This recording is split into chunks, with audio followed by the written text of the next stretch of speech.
qué quieren hablar. Casi siempre cuando hago transmisiones no preparo mucho, más bien no preparo nada, siempre solamente hago las transmisiones y ya. Diles por qué razón no se come carne el viernes pasado. Bueno,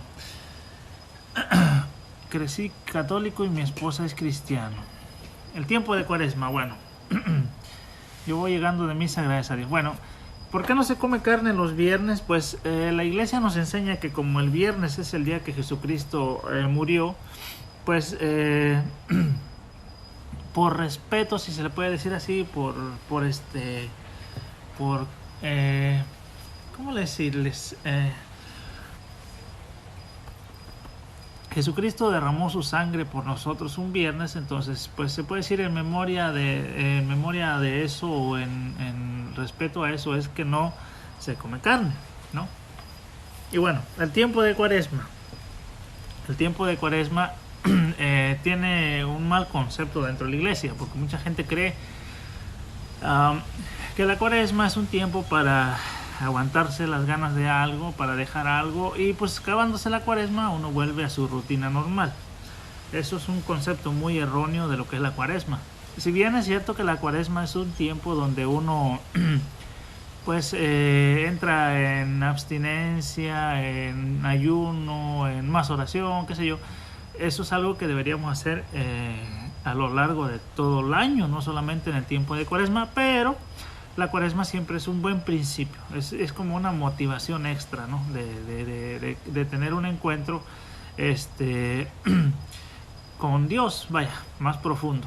Entonces, y la palabra Cuaresma pues se deriva de 40, que viene siendo pues algo simbólico en la Biblia, ¿no?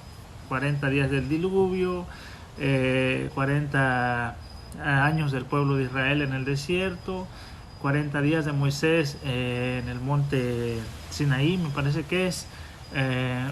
Después 40 días de ayuno de nuestro Señor Jesucristo, de ayuno y oración. Bueno, eso es algo simbólico, es un tiempo de preparación, ¿no? También Jonás fue a predicar a Nínive y les avisó que dentro de 40 días iba a ser destruido. Y ahí vemos la prueba grande de que cuando uno recibe el mensaje de Dios a oídas abiertas, Dios, si se le puede decir así, no sé si sea un buen término, se arrepiente, ¿no? Porque ahí vemos claramente en Jonás cómo cambia de parecer. Después de que había anunciado de que iba a ser destruido Nínive, el profeta lo anuncia y y Dios, no sé si se le puede llamar así, pero se arrepiente, ¿no? Entonces, déjame ver si lo encuentro. Dice aquí, ok. Dice capítulo 3 de Jonás, versículo 4. Jonás entró en la ciudad e hizo un día de camino pregonando: dentro de 40 días Nínive será destruida. Los ninivitas creyeron en la advertencia de Dios y ordenaron un ayuno y se vistieron de saco desde el mayor al menor. Llegó la noticia hasta el rey de Nínive, que se levantó de su trono, se quitó el manto, se vistió de saco y se sentó en las cenizas, sobre cenizas. Luego hizo publicar una orden en Nínive: hombres y bestias no comerán ni beberán nada. Hasta los animales se pusieron en ayuno. Dice que se vistan de saco y clamen a Dios insistentemente, que cada uno se corrija de su mala conducta y de sus malas obras, ¿no? Más o menos de eso se trata la Cuaresma, que cada uno se corrija de sus malas conductas y de sus buenas obras, y de sus malas obras, que diga. Entonces dice: ¿quién sabe si Dios se arrepentirá y cesará su enojo de manera que no nos haga morir? Dice el rey, que es el que mandó, digamos, una vez que recibió el mensaje del profeta. Cuando el profeta anuncia, el pueblo escucha y el rey toma una actitud. ¿Qué? ¿A ningún lado? Entonces el rey manda una orden a decir, ¿no?, de que todo mundo debería bueno, a todo mundo, como es el rey, ordena un ayuno, oración, y que hasta los animales se pusieran en ayuno, ¿no? Entonces dice, fíjese la pregunta que dice, bien interesante lo que dice el rey. Dice: ¿Quién sabe si Dios se arrepentirá y cesará su enojo de manera que no nos haga morir? ¿Quién sabe? O sea, ¿quién conoce a Dios? ¿Será que tal vez pueda cambiar de opinión? Y mire lo que dice. Al ver Dios lo que hacían y cómo se habían arrepentido de su mala conducta, se arrepintió Él también y no los castigó como los había amenazado. Fíjense, tras la conducta del pueblo de Nínive, tras la actitud más bien del pueblo de Nínive de reconocer que estaban en un pecado o en muchos pecados, pues se ponen en ayuno, en oración y se arrepienten de su mala conducta, de sus pecados, y Dios dice aquí claramente, se arrepintió de lo que iba a hacer. Entonces el tiempo de Cuaresma, hermanos, es el tiempo de preparación para qué, pues además de que pues ¿cómo se puede decir? La antesala de lo que viene siendo la Semana Santa, que es los días mayores, como lo conocemos los católicos, viernes, sábado y domingo. Bueno, jueves santo, viernes santo, sábado de gloria y el domingo pues de resurrección, ¿no? Entonces, y no hay resurrección sin pasión, dicen por ahí, y no hay pasión pues digamos, Jesucristo antes de subir al monte Calvario, después de bautizarse, fíjese, después de bautizarse lo primero que hace es irse en ayuno, en oración al desierto, después empieza su predicación para culminar su obra de redención en la cruz, ¿no? Entonces, saludos a todos los que están por ahí en sintonía. Dice, ¿por qué tanto brinco si hay un solo Dios? Dígaselo a mis hermanos, porque dice, no eches más aceite en el pelo. No sé lo que quiere decir. Dice, ¿por qué murió el viernes o resucitó el domingo? ¿Por qué no puede ser? Dice, entonces, ¿murió viernes o resucitó el domingo? Porque no puede ser los dos, usted diga.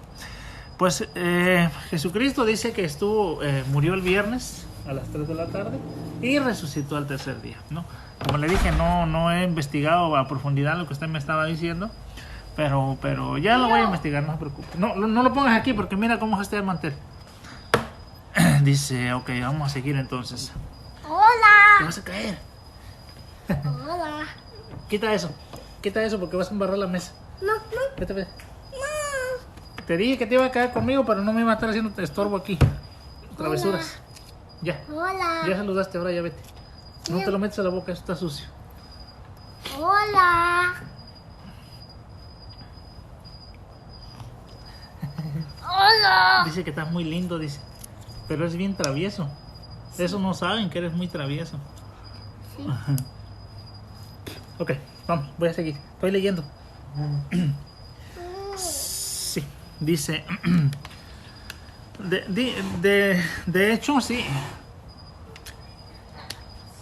El libro de Jonás es muy pequeño, pero nos dice algunas cualidades de Dios, fíjese. Déjame ver si las encuentro. Ok, aquí dice, mire, acuérdese que Jonás fue llamado por Dios, pero él no quería ir, después Dios lo volvió a llamar y bueno, por las buenas o por las malas lo hizo que fuera. Al final, después de que él va, fíjese lo que pasa, en el capítulo 4 dice, a Jonás no le gustó nada y se enojó. ¿Qué fue lo que no le gustó a Jonás? Pues no le gustó que Dios se hubiese arrepentido. Él fue a anunciar como todo profeta, pero él esperaba que Dios cumpliera lo que había prometido, destruir a Nínive. Entonces dice, se dirigió a Yahvé y le dijo, Jonás se dirigió a Dios y le dice, a Yahvé, es exactamente lo que yo preveía cuando estaba todavía en mi tierra. Fíjese, Jonás le dice a Dios, esto es precisamente lo que yo pensé que podía pasar cuando estaba en mi tierra todavía. Y por eso traté de huir a Tarsis, ¿no? Por eso traté de huir a Tarsis, dice. Yo sabía, fíjese lo que dice Jonás de Dios. Yo sabía que tú eres un Dios clemente. Primero, Jonás sabía que Dios es un Dios clemente. Clemencia, como que es muy bueno quizás. Y misericordioso, fíjese, ahí tenemos dos cualidades que Dios tiene. Clemencia y misericordia. paciente, ¿no? Si Dios alguna cualidad tiene, es su paciencia, porque constantemente nos está llamando, nos está buscando, y nosotros muchas veces tardamos años, ¿no?, en darnos cuenta de que de esto precisamente, de que Dios es un Dios clemente, misericordioso y sobre todo muy paciente, ¿no? Dice el padre Arturo a los que lo ven, ¿no?, que mucha gente empieza a servirle a Dios ya cuando está muy viejo, dice el padre. Entonces le damos, dice el padre, al mundo toda la carne, todo lo bueno, y a Dios le dejamos los puros huesitos. Así dice el padre Arturo. Dice, eres un Dios clemente y misericordioso, paciente y lleno de bondad, siempre dispuesto a perdonar. Fíjese, hermano, qué bonito que Dios es todo eso, siempre dispuesto a perdonar. No importa cuán grande sea uno pecador, no importa cuán malos seamos como seres humanos, Dios siempre está dispuesto a perdonar, ¿no? Porque yo creo que la mayoría de los que tenemos hijos sabemos, ¿no?, que muchas veces nuestros hijos, aunque sean malcriados, aunque sean rebeldes, aunque nos hagan pasar corajes o malos ratos, pero uno como padre, fíjese, y uno que es humano, siempre uno está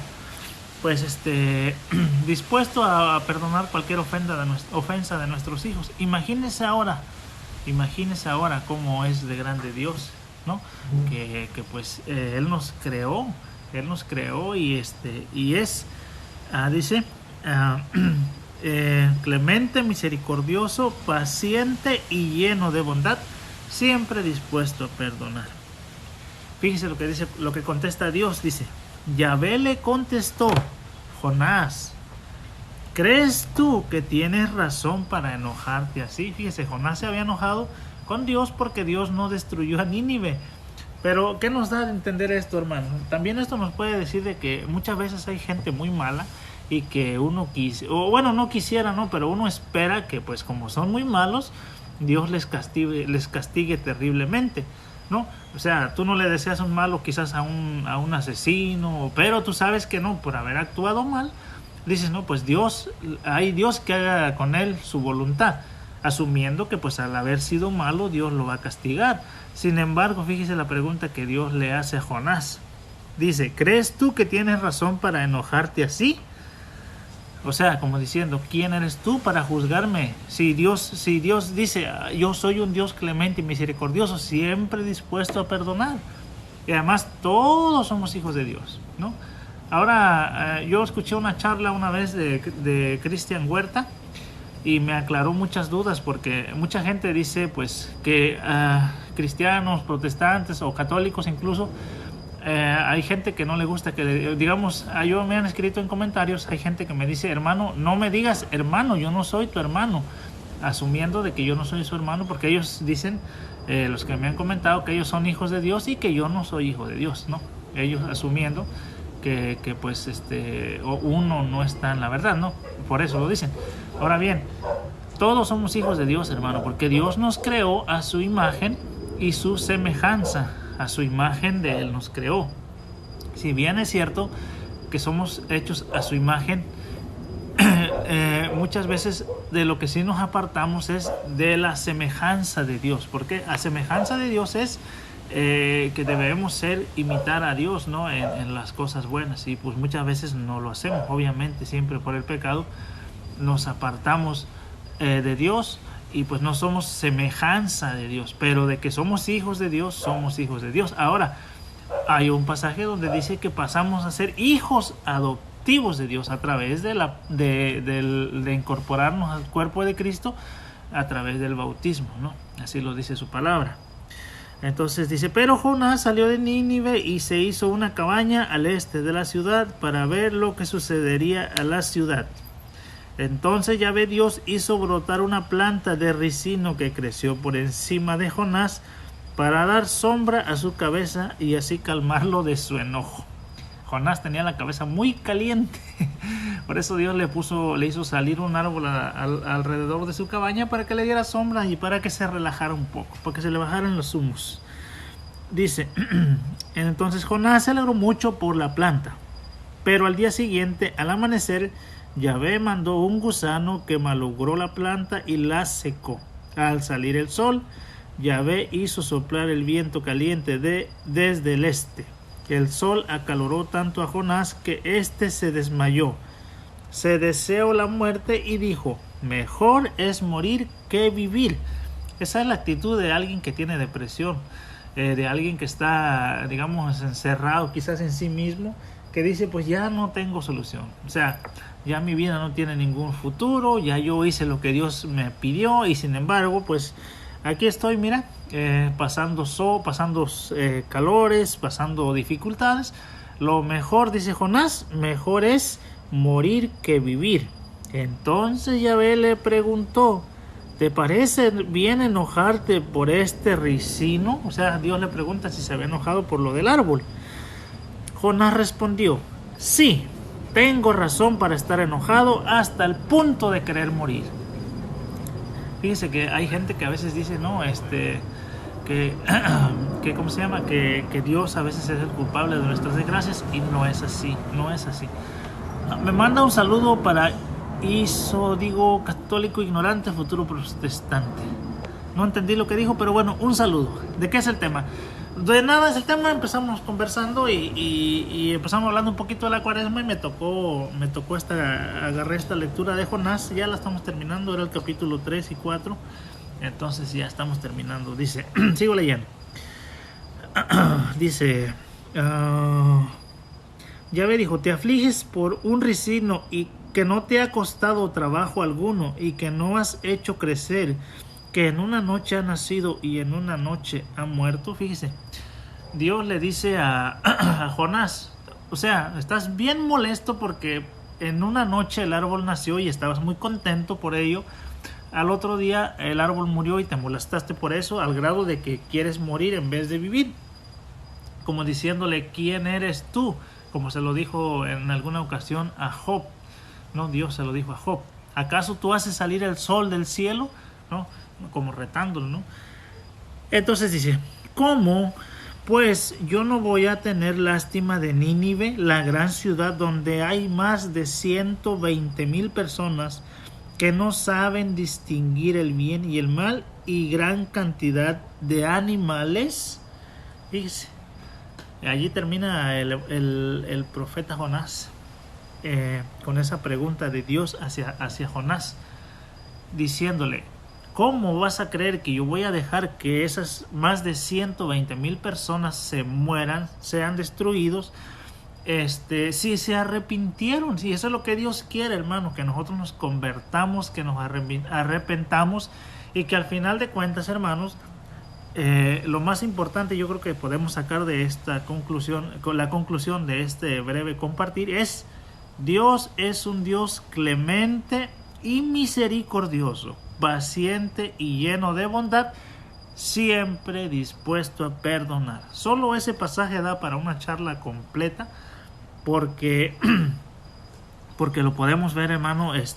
Por ejemplo, creo que fue el viernes donde escuchábamos en el Evangelio del día la parábola tan citada, la multicitada parábola del hijo pródigo, ¿no? Entonces, como siempre, un padre, el padre amoroso en este caso, esperando, porque el padre siempre está dispuesto a perdonar. Vamos a buscarla para ver si le damos un poco de lectura a eso, ya que estamos encarrerados. Y déjame no perder el profeta Jonás por si tenemos que dar una vueltecita. Capítulo 15, versículo 11, de San Lucas, ¿no? En San Lucas, en el capítulo 15, nos narra 3 parábolas. Primero está la de la oveja perdida, después está la del hijo pródigo.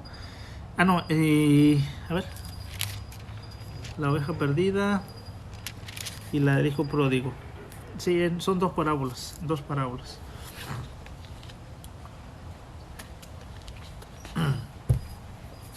Yo creo que esta lectura es una de las favoritas de mucha gente, la del hijo pródigo. Sin embargo, a mí yo creo que una de las historias que más me toca en lo profundo de mi corazón es yo uso la Biblia, ahorita mismo la que estoy usando la latinoamericana, pero uso también la de ¿cómo se llama? La de Jerusalén, la tengo en letra pequeña, esa me la regalaron. Entonces la que estoy usando es la de la latinoamericana. Entonces, les decía, ¿no? Mucha gente se identifica, incluso yo me identifico mucho con la parábola del hijo pródigo. Tengo una canción de las que van a salir en el disco basada en esta lectura. Pero hay otras historias muy bonitas a mí de las que...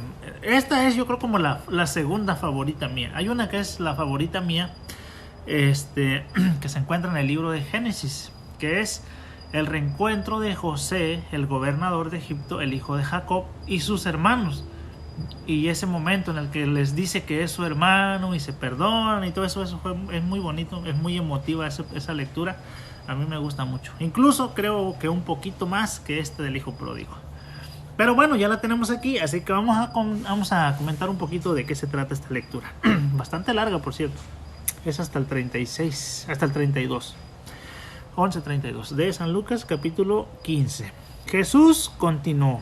Había un hombre que tenía 2 hijos. Fíjese, 2 hijos. El menor dijo a su padre: dame la parte de la hacienda que me corresponde. Y el padre repartió sus bienes a los 2, o entre los 2. Primero, hermanos, nos cuenta que había un padre que tenía 2 hijos. Ay, se me perdió.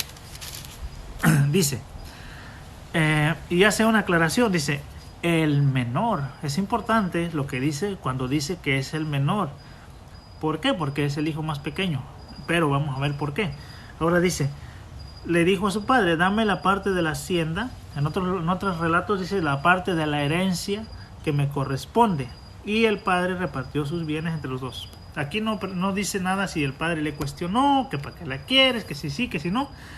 El padre, como es un padre amoroso, ¿no? Se la reparte sin ponerle tanto pancho. Pues bien, el hijo menor, otra vez, el hijo menor juntó todos sus haberes y unos días después se fue a un país lejano. Ahí malgastó su dinero llevando una vida desordenada. Cuando ya había gastado todo, sobrevino en aquella región una escasez grande y comenzó a pasar necesidad. Fue a buscar trabajo y se puso al servicio de un habitante del lugar, que lo envió a su campo a cuidar cerdos. Hubiera deseado llenarse el estómago con las bellotas que daban a los cerdos, pero nadie se las daba. Finalmente recapacitó y se dijo: ¿cuántos asalariados de mi padre tienen pan de sobra mientras yo aquí me muero de hambre? Tengo que hacer algo. Volveré donde mi padre y le diré: Padre, he pecado contra Dios y contra ti. Ya no merezco ser llamado hijo tuyo. Trátame como a uno de tus asalariados. Se levantó, pues, y se fue a donde su padre. Estaba aún lejos cuando su padre lo vio y sintió compasión. Corrió a echarse a su cuello y lo besó. Entonces el hijo le habló: Padre, he pecado contra Dios y ante ti. Ya no merezco ser llamado hijo tuyo. Pero el padre dijo a sus servidores: Rápido, traigan el mejor vestido y pónganselo. Colóquenle un anillo en el dedo y traigan calzado para sus pies. Traigan el ternero gordo y mátenlo. Comemos y hagamos una gran fiesta. Porque este hijo mío estaba muerto y ha vuelto a la vida. Estaba perdido y lo hemos encontrado. Y comenzaron la fiesta. Bueno, vamos a dejarla allí porque todavía sigue la parte donde pues el hijo mayor se pone celoso y todo ese rollo. Pero lo importante aquí es la ¿cómo se llama? La actitud tanto del padre como la del hijo pródigo, que es el mensaje principal. Primero les dije, hermanos, que Dios nuestro Padre no nos niega nada, ¿no? Porque así tenemos que relacionarla, ¿no? Dios nuestro Padre a nosotros no nos niega nada. Yo, por ejemplo, pienso mucho en esta parábola y me pongo a pensar en los dones que Dios le da a mucha gente. Especialmente, por ejemplo, puedo pensar en dones, talentos, digamos, musicales. Mucha gente que toca o canta muy bonito y le ofrece sus dones y sus talentos, pues, al mundo, ¿no? Para alegrar a la gente, para hacer bailar, cantar, emborracharse a la gente. Y pues el único que merece todo eso es Dios. Digo, no es que no le puedas cantar no puedas cantar una canción, digamos, de amor o qué sé yo, pero en primer lugar siempre tiene que estar Dios. Entonces, bueno, entramos en materia. Dice que el hijo menor juntó todos sus haberes y unos días después se fue. Fíjese, se fue a un país muy lejano. Ese es un error muy grave, hermano. Alejarse del padre es lo peor que uno puede hacer. Alejarse de tu padre. Y en este caso no estamos hablando de nuestro padre terrenal, aunque lo hemos hecho muchas veces, pero obviamente por necesidad. ¿Cuántos de nosotros no hemos tenido que salir de nuestra tierra para buscar un futuro mejor? En este caso el hijo no fue así. Él se alejó de su padre seguramente porque ya no quería estar bajo su custodia, ya no quería estar bajo sus órdenes y decide pelar gallo, como dicen por ahí. Se fue muy lejos, dice. Se fue muy lejos a un país muy lejano. Grave error. Primer gran error. Bueno, segundo gran error, porque el primero fue querer libertad y querer la herencia. Dice, ahí malgastó su dinero llevando una vida desordenada. Ahí desechó todos sus dones, todos sus talentos, toda su dignidad como hijo de Dios. Se fue al piso ahí, ¿no? Dice, llevando una vida desordenada. ¿Cuántos de nosotros, hermanos, no nos podemos identificar ahí que hemos llevado una vida desordenada? ¿Cuántos de nosotros, no? Todos, yo pienso que la mayoría de nosotros hemos vivido una vida desordenada en el pecado, sea cual sea el pecado que hayamos cometido o los pecados que hayamos cometido, ¿no? Todos hemos llevado en algún momento una vida desordenada. Dice, cuando ya había gastado todo, sobrevino en aquella región una gran escasez y comenzó a pasar necesidad. Ese es el gran problema, hermanos, que de repente, cuando parecemos estar en la cima del mundo, se nos cierra el mundo precisamente, ¿no? Y ahí es cuando uno viene a ver verdaderamente la necesidad. Pero fíjese lo que viene. Todavía, a pesar de que estaba cayendo tan bajo, dice, todavía no tomaba esa gran decisión. Sin embargo, dice, fue a buscar trabajo y se puso al servicio de un habitante del lugar que lo envió a su campo a cuidar cerdos. Él se puso al servicio de cualquiera por allá, ¿no? Como yo les decía ahorita de los dones o los talentos. Mucha gente pone sus dones al servicio de cualquiera para darle gusto a otros. En este caso le tocó cuidar cerdos. Y los cerdos ya sabemos de memoria, ¿no? Que eran los animales o que eran animales impuros para el pueblo de Israel.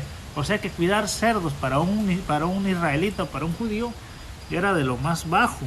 Dice, hubiese deseado de llenarse el estómago con las bellotas que le daban a los cerdos, pero nadie se las daba.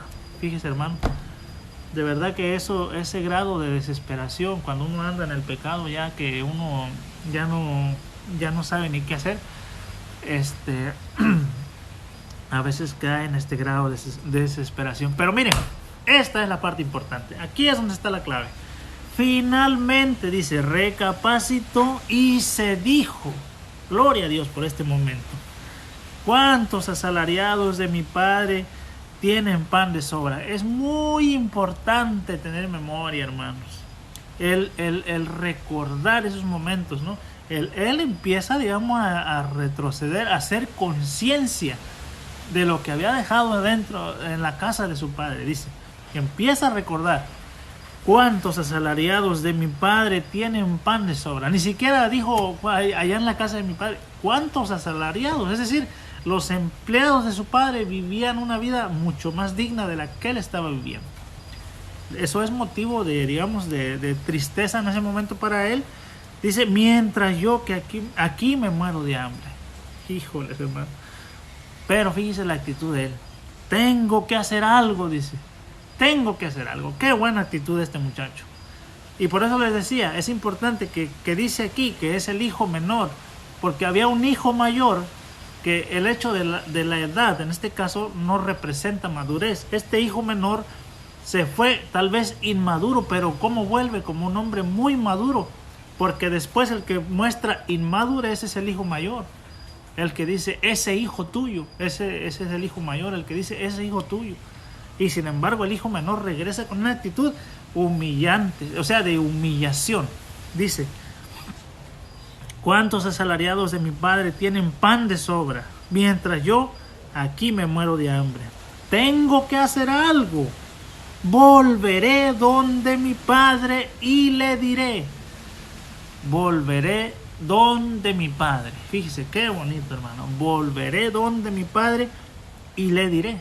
No solamente hizo conciencia, sino que empezó a digamos, a planear la manera de hacer las cosas. De volver una actitud de humillación delante de su padre, y no solamente reconocer que la había regado, como decimos nosotros, sino que ir con actitud de pedir perdón. Porque dice, y le diré, Padre, antes que nada reconocerlo nuevamente como Padre. Padre, he pecado contra Dios y contra ti. ¿Por qué contra Dios, hermano? Antes de que de que peque contra su padre, ha pecado contra Dios. En este caso, obviamente, el padre es Dios, ¿no? Pero la historia nos presenta a un padre con dos hijos. Acuérdense que también el mandamiento, el tercer mandamiento es honrar, no, el cuarto es honrar a tu padre y a tu madre. Y tendrás larga vida, dice. Entonces dice, yo ya no merezco ser llamado hijo tuyo. Trátame como a uno de tus asalariados. Algunas traducciones dicen, trátame como a uno de tus esclavos. He pecado contra el cielo, contra ti. Ya no merezco ser llamado hijo tuyo. Trátame como a uno de tus siervos, como a uno de tus esclavos, como a uno de tus asalariados. Solamente lo que él quiere es, Padre, recíbeme nuevamente, ¿no? Esa es la actitud que tenemos que tener nosotros como cristianos a la hora de volver a la casa del Padre, digamos, a volver a reconciliarnos con Dios y decirle, Señor, aquí estoy, ya, ¿no? Ya lo he perdido todo, lo he entregado todo en el mundo, aquí estoy. Trátame como uno de tus esclavos. Dice, se levantó. Fíjese, todo esto, hermano, es el pensamiento de ese muchacho. No dice qué edad tenía, pero solamente estaba pensando, reconociendo que tenía que hacer. Pero fíjese después lo que viene, la actitud es la importante. Se levantó, se puso de pie, se levantó. Es la actitud de no solamente de hacer conciencia y reconocer, sino de dar el paso. Se levantó y dice, se levantó pues y fue donde su padre. Dos actitudes muy importantes. Se levantó y fue. Estaba aún lejos cuando su padre lo vio y sintió compasión. Fíjese, hermano, aquí nos dicen muchas cosas. Primero, estaba muy lejos todavía. Dice, todavía no llegaba directamente a la presencia del padre. Todavía estaba lejos, a la distancia. Y el padre dice, lo vio. ¿Qué significa eso? Que aún estando lejos el padre, muchos dicen, estaba esperándolo de lejos. Dicen por ahí, hay gente que dice, hace la teoría de que el padre salía siempre a esperarlo, a ver si en cualquier momento regresaba, con la esperanza de que regresara. Eso es algo que Dios está haciendo también todo el tiempo con nosotros. Está esperándonos a que nosotros vayamos a su encuentro, que salgamos a su encuentro, o que vayamos a buscarlo y que Él viene a nuestro encuentro. Pues este muchacho tuvo la actitud, se levantó y volvió a donde su padre, y vaya sorpresa que su padre lo estaba esperando. Y no solo eso, dice, cuando el padre lo vio, sintió compasión. ¿Qué decía Jonás? Dios es un Dios compasivo y misericordioso, siempre dispuesto a perdonar. Ay, Dios hermano, de verdad que es una chulada, de verdad, Dios. Dice, corrió a echarse a su cuello y lo besó. Fíjese, hermano, fíjese qué actitud tan bonita. En vez de que el hijo llegara hasta donde el padre salió a su encuentro. Se le colgó del cuello, dice, y lo besó. Wow, hermano, eso es. Y fíjese, si nos ponemos a pensar, el muchacho venía de cuidar cerdos. Ustedes saben cómo huelen los cerdos. Al muchacho, al papá no le importó la peste tal vez que traía el hijo, ¿no? Hablando literalmente, digamos en este caso, esto es una parábola obviamente, pero al papá no le importa la suciedad con la que el hijo viene, no le importan los pecados que haya cometido, no le importa que haya desechado toda su fortuna. Al padre lo que le importa es que verdaderamente el hijo está regresando a su casa. Salió corriendo, dice, a echársele a su cuello y lo besó. Ay, Dios santo, qué bonito es Dios de verdad. Entonces el hijo habló. Dice, el hijo habló: Padre, he pecado contra Dios y contra ti. Ya no merezco ser llamado hijo tuyo. ¿Se acuerdan que primero, al principio, este hijo estaba pensando? Solamente pensando, dijo: me levantaré y volveré donde mi padre y le diré: he pecado contra el cielo y contra ti.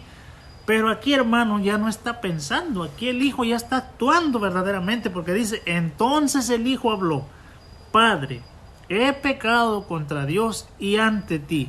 Ya no merezco ser llamado hijo tuyo. Acuérdese que al principio el hijo dijo: trátame como uno de tus siervos. Estaba pensando decirle eso, pero fíjese, vaya sorpresa. Dice: pero el padre dijo a sus servidores. No lo dejó hablar. Cuando el muchacho le iba a decir: trátame como a uno de tus siervos, el padre lo interrumpe y le dice: espérate ahí. Le dijo a sus servidores: rápido, traigan el mejor vestido y pónganselo. Traigan el mejor vestido y pónganselo. El padre no lo dejó hablar y todo lo contrario. Lo revistió. En este caso podemos asumir que lo reviste de blanco, ¿no? De pureza. Porque él reconoce ante su padre que se ha equivocado. Entonces el padre dice: traigan un vestido y póngaselo a sus servidores, se los dice, ¿no? Dicho sea de paso, un paréntesis allí.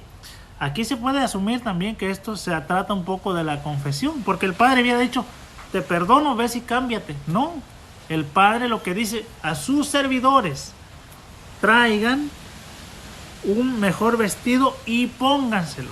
Cuando nosotros vamos ante el sacerdote a la confesión, el sacerdote nos pone el vestido por órdenes de Dios, de Jesucristo. A quienes ustedes perdonen, se les perdonará. ¿Cuál es ese vestido? Ese vestido se llama la gracia, que recibimos cuando el sacerdote, en el nombre de Jesucristo, en el nombre del Padre, del Hijo y del Espíritu Santo, nos da la absolución. Porque el sacerdote no perdona. Mucha gente se confunde cuando yo este día que hablé de la confesión, que fui a confesarme. La mayoría de los comentarios eran: no, ¿por qué te confiesas con un hombre? Incluso unos decían: ven y confiésate conmigo. El Padre no perdona. El sacerdote, no perdona los pecados. El que perdona los pecados es Dios. Lo único que hace el sacerdote en nombre de Jesucristo, en el nombre del Padre, del Hijo y del Espíritu Santo, es dar la absolución.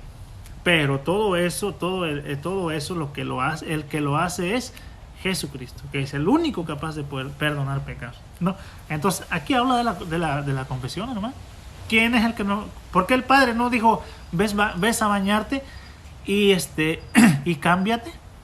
No, él manda a sus servidores a cambiar al hijo. Bueno, seguimos. Traigan el mejor vestido y pónganselo.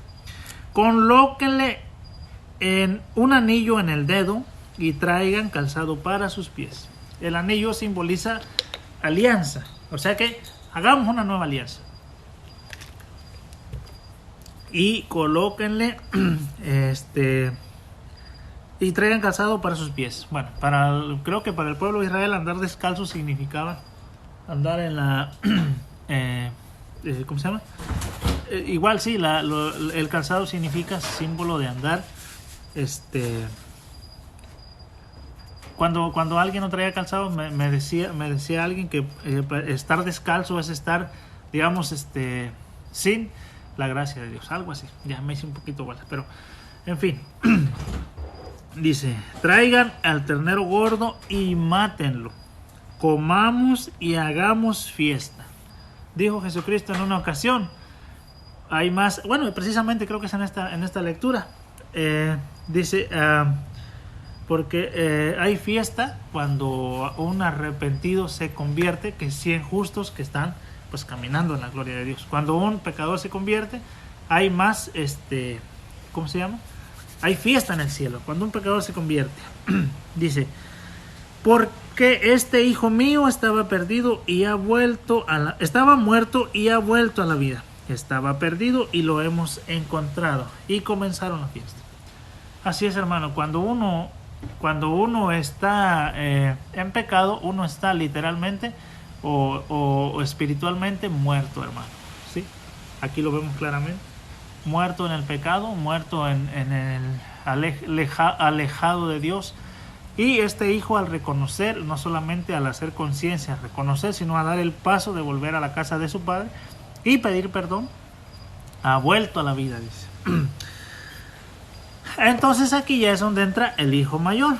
Pero bueno, ya eso ya vamos a dejarlo así. Lo más importante, hermano, es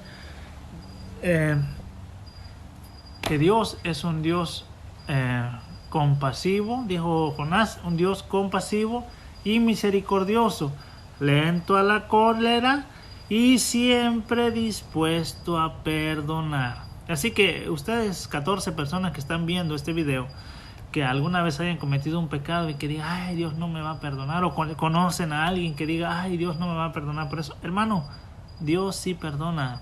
Dios perdona todo, excepto una sola cosa. El único pecado que Dios no perdona es aquel pecado que es el acto de precisamente de creer que Dios no perdona. Dios perdona. Todo lo que tú quieras, Dios lo perdona. Cuando tú dices Dios no me va a perdonar, es que tú no confías verdaderamente en Dios. Tú no crees que Dios es verdaderamente Dios. Y entonces por eso dices, no, pues entonces no, Dios no me va a perdonar. El único pecado que Dios no perdona es el pecado que uno no asume, que uno no reconoce. No. Y en este caso, como católicos, es el pecado que uno no confiesa. Para que un pecado sea perdonado, hay que confesar. Dice, ¿quién son los dos hermanos? Si no sabe quién son, no va a entender la historia. Pues esto es una parábola, hermano. Esta es una parábola y se puede aplicar de muchas maneras. Usted puede darme un significado, yo puedo entenderlo de otra manera. Exactamente, la blasfemia contra el Espíritu Santo precisamente es negar al poder del Espíritu Santo, porque dice San Juan, dice, sopló sobre ellos el Espíritu Santo y les dijo, a quienes ustedes perdonen, bueno, como el Padre me envía a mí, los envió a ustedes, yo a ustedes. A quienes ustedes perdonen, se les perdonará, y a quienes no perdonen, no se les perdonará. ¿A quienes no se les va a perdonar? A los que no confiesan su pecado. Y bueno, así que bueno, hermanos, me está doliendo la cabeza. Todo el día me estuvo doliendo la cabeza porque en la mañana me levanté un poquito tarde y comí un poco tarde y yo casi no me puedo malpasar porque luego me da la cabeza. Así que yo para ayunar no soy muy bueno. Y pues nada, cuídense mucho, hermanos. ¿Cuántas personas hay conectadas? Ay, carajo. Hay muy poquita gente, pero bueno. No encontré a nadie que quisiera hacer una transmisión conectada conmigo. Dice, el único pecado que no se perdona es la blasfemia contra el Espíritu Santo. Precisamente, hermano, uno blasfema contra el Espíritu Santo cuando uno dice que el Espíritu Santo no tiene poder. ¿Y cómo se dice eso? Cuando uno niega que los sacerdotes tienen poder. Porque Jesús fue claro y dijo, sopló sobre ellos, fíjese, primero, antes que nada, vamos a leerlo para que no diga que yo estoy inventando cuentos. Sopló sobre ellos, dice, estaban, ese mismo día, el primero después del sábado, los discípulos estaban reunidos por la tarde con las puertas cerradas, por miedo a los judíos. Dice, llegó Jesús, se puso de pie en medio de ellos y les dijo, antes que nada, la paz esté con ustedes. Dicho esto, les mostró las manos y el costado. Los discípulos se alegraron mucho al ver al Señor. Jesús volvió a decir por segunda vez, la paz esté con ustedes. Escuche lo que viene. Como el Padre me envió a mí, como el Padre envió al Señor, a Jesús. ¿Cómo lo envió? Porque dice San Juan 3:16, porque Dios tanto amó Dios al mundo que envió a su único Hijo para que todo aquel, el que en Él cree, no se pierda, sino tenga vida eterna. No se pierda, sino tenga vida eterna. ¿Cómo le envió? Para que creamos en Él. Entonces, así mismo, como el Padre envió a Jesús, dice Jesús, así los envío yo también. Dicho esto, sopló sobre ellos y les dijo, reciban el Espíritu Santo. Fíjese, antes de todo, reciban el Espíritu Santo.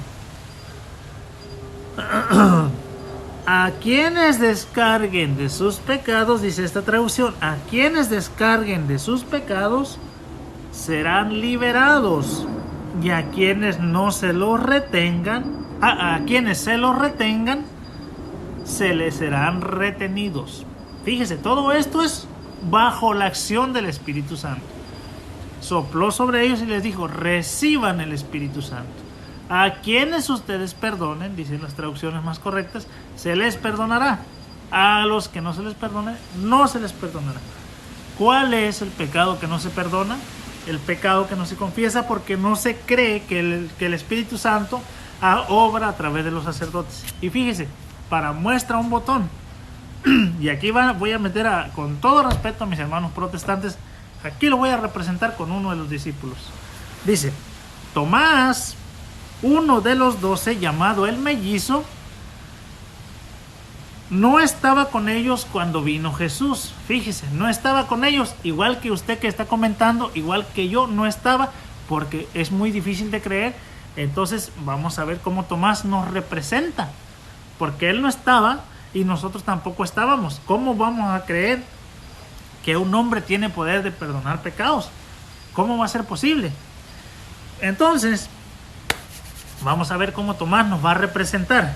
Dice, los otros discípulos le dijeron, hemos visto al Señor.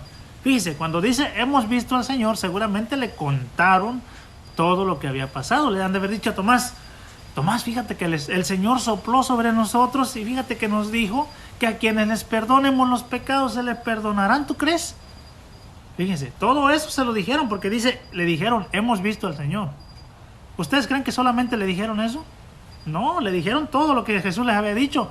Hemos visto al Señor y nos ha dicho que a quienes les perdonemos los pecados, bueno, sopló sobre nosotros el Espíritu Santo. Y a quienes les perdonemos los pecados se les perdonarán, y a los que no los perdonemos no se les perdonarán. Fíjate, dijo la Chilindrina, fíjate. Entonces fíjate lo que dice Tomás.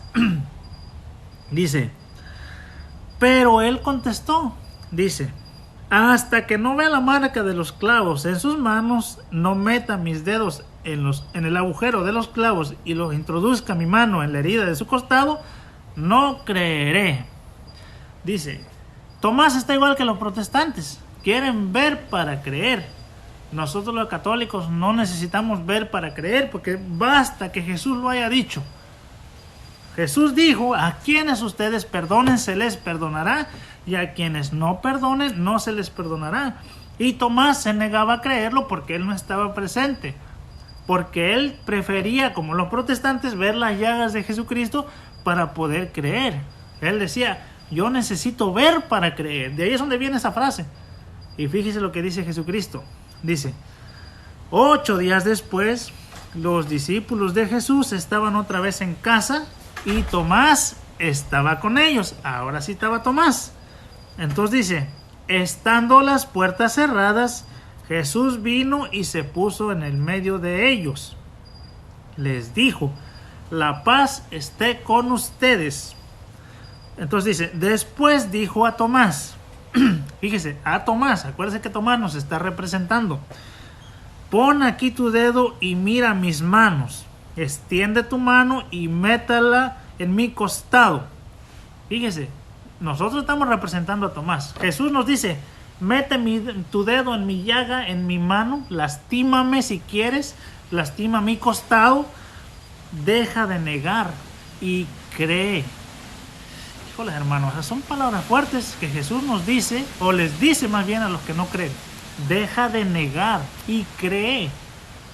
Cree, porque Jesús dijo y fue claro, sopló sobre ellos y les dijo, reciban el Espíritu Santo. A quienes ustedes perdonen se les perdonará, y a los que no perdonen no se les perdonará. Y Tomás, escéptico porque él no estuvo y porque él no vio, él quería ver para creer, incluso al grado de meter su dedo en el costado y en la mano herida de Jesucristo. Y Jesús le reprende y le dice, deja de negar y cree. ¿Eres muy creyente de verdad? ¿De verdad crees en Jesucristo?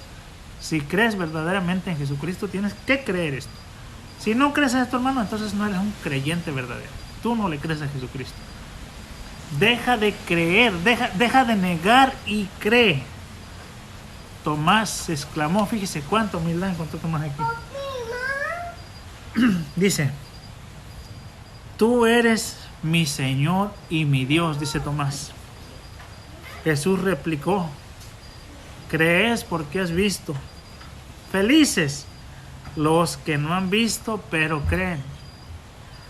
¿Verdad? A todos aquellos que están pidiendo una prueba para poder creer, Jesús les dice, ustedes creen, van a creer el día que lo vean, pero más felices, más dichosos los que creen sin haberlo visto. Y nosotros somos dichosos porque nosotros no necesitamos ver el costado herido de Jesucristo, nosotros lo creemos porque así lo dejó Jesucristo escrito. Y nosotros tenemos fe y creemos que verdaderamente Dios envió a su Hijo para que todo el que en Él crea no se pierda, sino tenga vida eterna. Y así como Dios envió a su Hijo para que todo el que en Él crea no se pierda, sino tenga vida eterna, así el Hijo, como el Padre lo envió a Él, también Él envió a sus discípulos. A quienes ellos perdonasen de sus pecados se les perdonarían, y a los que no perdonasen de sus pecados no se les perdonarían.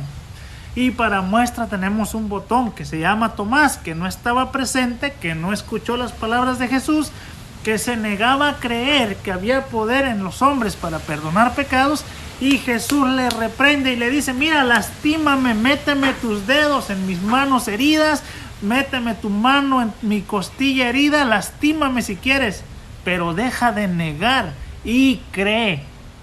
Y cree. Me puse eufórico para que... Ay, hermano, de verdad que yo me siento muy dichoso de... Ustedes, los que no creen, se pueden burlar de mí. Pero, hermano, yo me siento dichoso porque aunque no he visto, yo creo.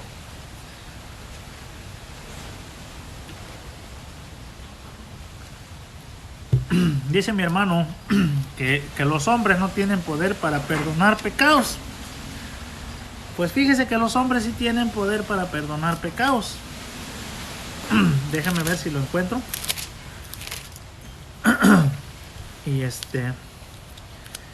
Y vamos a ver si es cierto. Vamos a ver si es cierto que los hombres no tienen poder para perdonar pecados. Bueno, voy a leer una lectura que es paralela, dos lecturas más bien. Una es paralela a la otra, pero se las voy a leer porque ahí nos dice claramente que los hombres tienen poder para perdonar pecados. ¿Cómo la ve? Ya ni me acuerdo dónde está tú. Ok, en el capítulo 2 de San Marcos la voy a leer. La voy a leer así rapidito porque quiero llegar a nada más a una conclusión, y en la otra es donde la voy a reafirmar. Bueno, es capítulo 2 de San Marcos, donde Jesús sana a un paralítico. Dice así: tiempo después Jesús volvió a Cafarnaún. Apenas corrió la noticia de que estaba en casa, se reunió tanta gente que no quedaba sitio ni siquiera a la puerta. Mientras Jesús les anunciaba la palabra, 4 hombres le trajeron a un paralítico que lo llevaban tendido en una camilla. Como no podían acercarlo a Jesús a causa de la multitud, levantaron el techo de donde él estaba, por el boquete bajaron al enfermo en su camilla. Al ver la fe de aquella gente, Jesús le dijo al paralítico: hijo, se te perdonan tus pecados. Fíjese, este es Jesús hablando. Se te perdonan tus pecados. Fíjese, es Jesús. Allí no hay falla, porque Jesús es el único que tiene poder para perdonar pecados. Aquí lo afirma, dice Jesús: se te perdonan tus pecados.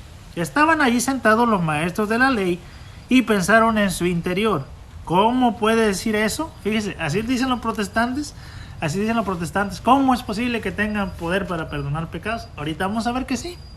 ¿Cómo puede decir eso? Realmente se burla de Dios. ¿Quién puede perdonar pecados fuera de Dios? Y la respuesta es nadie, solamente Dios puede perdonar pecados. Pero Jesús supo en su espíritu que ellos estaban pensando y les dijo: ¿por qué piensan así? ¿Qué es más fácil decir a este paralítico: se te perdonan tus pecados, o decir: levanta tu camilla y anda? ¿Qué es más fácil? Bueno, pues ahora ustedes sabrán que el Hijo del Hombre es Jesús, acuérdense, tiene en la tierra poder para perdonar pecados. ¿Quién tiene en la tierra poder para perdonar pecados? El Hijo del Hombre. ¿Quién es el Hijo del Hombre? Dios Jesús. El hombre se levantó y ante los ojos de toda la gente cargó con su camilla y se fue. La gente quedó asombrada y todos glorificaban a Dios diciendo: nunca hemos visto algo parecido. Bien, escuchamos que Jesús perdonó los pecados del paralítico y le dijo: levántate y anda, tus pecados te son perdonados. Y los fariseos decían: el único que puede perdonar pecados es Dios. ¿Por qué? Porque los fariseos a Jesús lo veían como un simple hombre. Y por eso aquí la lectura nos aclara que Jesús es el Hijo del Hombre y perdonó los pecados. Y él dice: les voy a demostrar que sí, el Hijo del Hombre tiene poder para perdonar pecados. Pero ahorita vamos a ver desde otro ángulo lo que nos quiere decir. El hombre perdona pecados para que el Padre mandó a Jesús por gratis. Ahorita vamos a ver, hermano. Quédese allí, no se me vaya. Dice, entonces vamos a leerlo ahora de San Mateo. La misma lectura, y vamos a ir viendo que nos va a ir dando otros daticos, como dicen los colombianos. Dice, Jesús volvió a la barca, cruzó de nuevo el lago y vino a su ciudad, que era Cafarnaúm, nos decía la otra lectura. Allí le llevaron a un paralítico tendido en una camilla. Al ver Jesús la fe de esos hombres, dijo al paralítico: ánimo, hijo, tus pecados te son perdonados. Vamos, casi igual. Algunos maestros de la ley pensaron: qué manera de burlarse de Dios. Así dicen los protestantes. Esos católicos se burlan de Dios porque dicen que los curas pueden perdonar pecados. Los curas no perdonan los pecados. El que perdona el pecado es Jesucristo, hermano. Vamos. Dice, pero Jesús, que conocía sus pensamientos, les dijo: ¿por qué piensan mal? ¿Qué es más fácil decir? ¿Quedan perdonados tus pecados, o levántate y anda? Sepan pues que el Hijo del Hombre tiene autoridad en la tierra para perdonar pecados. ¿Quién tiene autoridad en la tierra para perdonar pecados? El Hijo del Hombre. Ahora bien, mire lo que dice. El Hijo del Hombre tiene... Ok. Entonces dijo al paralítico: levántate, toma tu camilla y vete a casa. Y el paralítico se levantó y se fue a su casa. Al ver esto, la gente quedó muy impresionada y alabó a Dios. Fíjese, le dieron gloria a Dios por haber dado tal poder a los hombres. Por haberles dado tal poder a los hombres.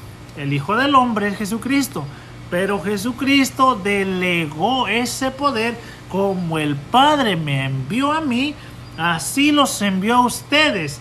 Al que ustedes perdonen, se les perdonará. Al que no perdonen, no se le perdonará. Y vimos que Tomás, presente no estaba presente la primera vez, dice, yo no creo hasta que no lo vea. Y Jesús le dice, mira, aquí está mi mano, mete tu mano en mi costado, en mis manos heridas, lastímame si quieres, pero deja de negar y cree. Eso mismo aplica para los protestantes. Dejen de negar y creer. Bueno, voy a leer unos comentarios. Déjame tomar un poco de agua. Hermanos, el que tenga oídos, que oiga.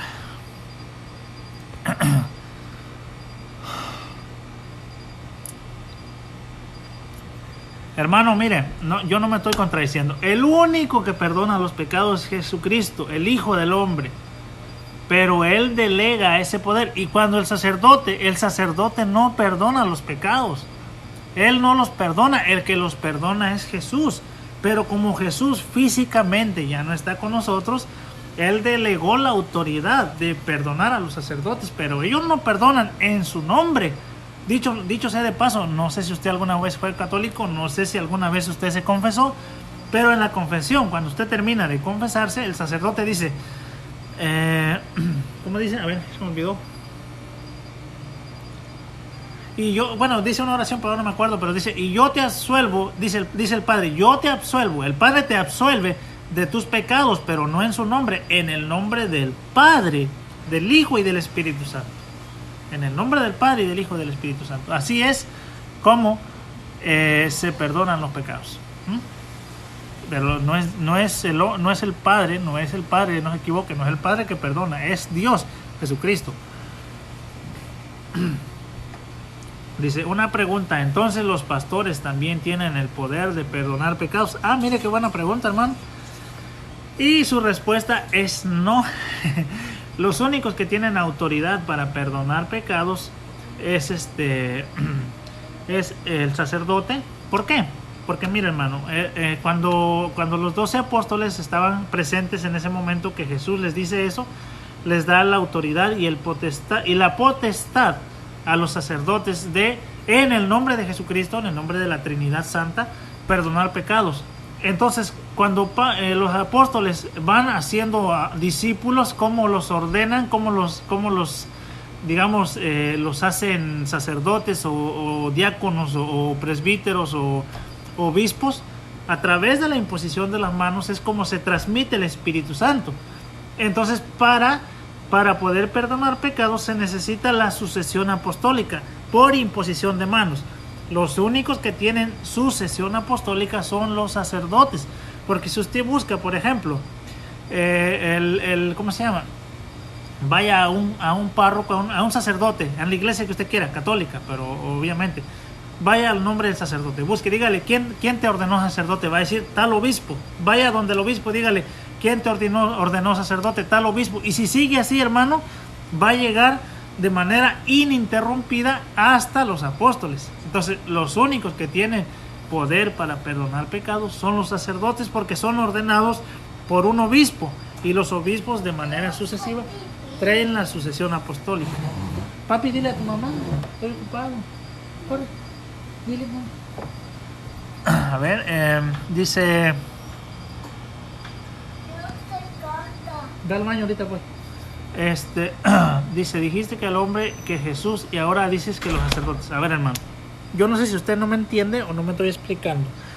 El único que perdona los pecados es Jesucristo. Decir que un sacerdote los perdona, eso es, yo no sé si hasta una blasfemia. El único que los perdona es Jesucristo.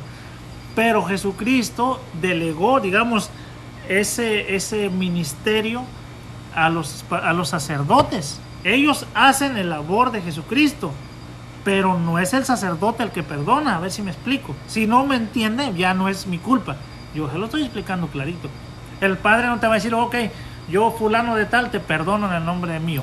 No. El Padre, en el nombre de la Trinidad, te perdona, te absuelve de tus pecados y te perdona. Digámoslo de esta manera. Jesús está en el cielo, vamos a decirlo así. Pero tiene una bocinita que está aquí, que es el sacerdote. A través de tú confesarle tus pecados al sacerdote, Jesús los escucha, digamos, a través de una bocinita, por decirlo así. Ok. Entonces, así es como se perdona el pecado, pero no es el sacerdote, es Jesús el que perdona. A ver, Hola. otra vez tú. Saludo, hermano Cristero. Ay, carajo, ahí lo vi el otro día echándole al ukelele. Hola. Dice, ¿dónde dice la Biblia que te confiese con el sacerdote? Hola. Vas a tirar. Ay. Hola. Perdón, en el nombre de Jesús o de la Trinidad de los Apóstoles. Hola. No, no me interrumpas. El sacerdote cuando te da la absolución te dice en el nombre del Padre. Yo te absuelvo, dice él. Yo te absuelvo, pero no en su nombre, en el nombre del Padre, del Hijo y del Espíritu Santo, ¿no? No es en el nombre del sacerdote. ¿Y dónde dice que hay que confesarse con un sacerdote, hermano? Pues donde le leí hace rato que decía San Juan 20:21, a quienes ustedes perdonen se les perdonará. Para que usted sea perdonado de un pecado tiene que confesarlo. Y ya le dije, ¿con quién se va a confesar? Con alguien que tenga la sucesión apostólica, ¿no? Dice, deme un verso donde perdonaron en la Trinidad. Ay, hermano Fernando, ¿y usted quién le dijo que todo está en la Biblia? Usted dígame dónde en la Biblia está la palabra Trinidad primero, ver. Ay, hermano. Hebreos 4:16, un abogado tenemos que es Jesucristo, seguramente, ¿no? Hebreos 4:16. Vamos a leerlo para que el hermano no diga que lo estamos chamaqueando. Vamos a ver qué dice. Dice Hebreos 4:16. Por lo tanto, acerquémonos con plena confianza a la sede de la gracia, al fin de obtener misericordia y hallar la gracia del auxilio oportuno. Bueno, tenemos pues un sumo sacerdote excepcional que ha entrado en el mismo cielo, Jesús, el Hijo de Dios. Esto es suficiente para que nos mantengamos firmes en la fe que profesamos. Nuestro sumo sacerdote no se queda indiferente ante nuestras debilidades, pues ha sido probado en todo igual que nosotros, a excepción del pecado. Y entonces sí, por lo tanto, acerquémonos con plena confianza a la sede de la gracia, en fin de obtener misericordia y hallar la gracia del auxilio oportuno. A ver. Dice, no está porque lo inventó la Iglesia Católica. La palabra Trinidad no está en la Biblia, la palabra Trinidad no está, pero sí están las tres personas de la divina, ¿cómo se llama? De la Santísima Trinidad. Sí existe pasajes donde habla del Espíritu Santo, de Dios Padre y Dios Hijo, por ejemplo en el bautismo de Jesús, por ejemplo en la transfiguración de Jesús se habla de las tres personas. Dice, perdonad las ofensas, no los pecados, se les perdonará las ofensas, no los pecados. Ahora resulta que las ofensas y los pecados no son igual. Bueno, hermano, alguien me había dicho, lo medio quise deletrear, que había dicho que leyera Lucas algo y algo. Déjame ver a ver si lo encuentro. Lea Lucas, decía, lo medio quise columbrar hace rato. Lucas 24:46. Era este hermano. 24:46. Vamos a ver. 24:46. Ya me regañaron una vez cuando hice transmisión en vivo que no le pusiera atención a la gente, que me pusiera a predicar, pero es que a mí me gusta conversar con ustedes. 24:46. Vamos a ver. Y dice así. 24:46 dice, les dijo, todo esto estaba escrito, los padecimientos del Mesías y su resurrección de entre los muertos al tercer día. Luego debe proclamarse en su nombre el arrepentimiento y el perdón de los pecados, comenzando por Jerusalén y yendo después a todas las naciones, invitándolos a que se conviertan. Fíjese, Fernando, hermano Fernando, aquí dice también, precisamente para usted, que me estaba pidiendo donde decía que Jesús resucitó al tercer día.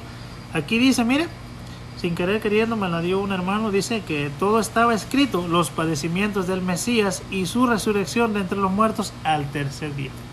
Bueno, así es la Santísima Trinidad, Dios Padre, Dios Hijo y Dios Espíritu Santo. Bueno, hermanos, ¿qué más? Eres tan ignorante que por mucho que te mostremos no comprendes. San Juan 14:16. Vamos a ver. San Juan 14:16. San Juan 14:16. Debo decir que el hermano Cristero me gusta mucho cómo predica, al igual que el hermano Juan Molina, sacerdote Juan Molina, no sepa, ¿no está adentro? Fíjate si está adentro. En la casa de mi padre hay muchas habitaciones, dice. 14:16, dice así.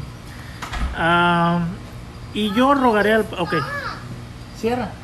Dice, si ustedes me aman, dice Jesús, guardarán mis mandamientos. Y yo rogaré al Padre y les dará otro protector que permanecerá siempre con ustedes. Fíjense, en un solo versículo habla de las tres personas de la Santísima Trinidad. Dios, primero Jesús dice, el que me ama guarda mis mandamientos. Y él dice, rogará al Padre, ya vamos dos. Y el Padre dará otra persona más, que es el Espíritu Santo. O sea, tan sencillo como suena. Y creo que es en Mateo, no sé si 3 o 2, cuando Jesús se bautiza. También podemos ver el Espíritu Santo, a nuestro Padre y a Jesucristo, obviamente. Aquí está, a ver. Dice, una vez bautizado Jesús salió del agua, en ese momento se abrieron los cielos y vio el Espíritu de Dios que bajaba como una paloma y se posaba sobre él. Al mismo tiempo, ¿sobre quién? Sobre Jesús. ¿Quién bajó? Una paloma, que era el Espíritu Santo. Al mismo tiempo se oyó una voz del cielo que decía, este es mi Hijo amado, en él que me complazco. Ahí está la Santísima Trinidad. Dice, yo también frecuentemente le doy lectura a la Biblia. Aquí en mi casa ningún hombre te puede perdonar. Bueno. Dice, y en la Biblia no menciona la Trinidad, pero como les gusta esa palabra. Sí. Bueno, hermanos, ya tuve un rato con ustedes, ya me dolió mi garganta. Hermano Cristero, a ver si un día hacemos una transmisión compartiendo en vivo los dos. Usted tiene también muchos seguidores, igual que yo. Así que un día podemos compartir los dos y intercambiar opiniones. Yo estuve tratando de hacerla hoy con alguien, pero no me ¿cómo se llama? No puedo, no sé cómo se hace. Ya traté y no puedo. Dice, no digas eso, bro, solo interpreta la Biblia así, a su manera. Pues hermano, yo le di versículos y un dúo conmigo tiene más de 1000 suscriptores. Sí, tiene 2000. Bueno, también con usted, ¿cómo que no? Lo podemos hacer. Y bueno, igual a los que todavía no me sigan en YouTube, acuérdense, hermanos, no se pasen de la raya, tienen que seguirme. En YouTube me encuentran así como estoy aquí, Nivo Martel. Así me encuentran en Facebook, también en Twitter, en Instagram, y en todas las redes sociales casi así me encuentran. Ya merito sale nuestro disco. Ya falta poquito. Así que pues hermanos, cuídense mucho, gracias. Y sí, cuando yo vaya a hacer una transmisión en vivo, yo les aviso para que hagamos un compartir al mismo tiempo. Y aquí está por aquí la niña que le gusta cantar conmigo. Saluda. Así que hermanos, cuídense mucho. Dice, yo respeto la decisión de cada quien, pero criticas a los pastores y no está haciendo nada. Bueno, así que bueno, cuídense mucho, hermano. Que Dios me lo bendiga. Hace frío en Miami, estamos como a 60 grados y yo tengo frío. Está fresco, pero bueno, es que estamos muy acostumbrados a la calor por acá. Así que hermanos, pórtense muy bien, que Dios los cuide y los bendiga siempre. Y pues pórtense bien, que no les cuesta nada. Gracias, hermano.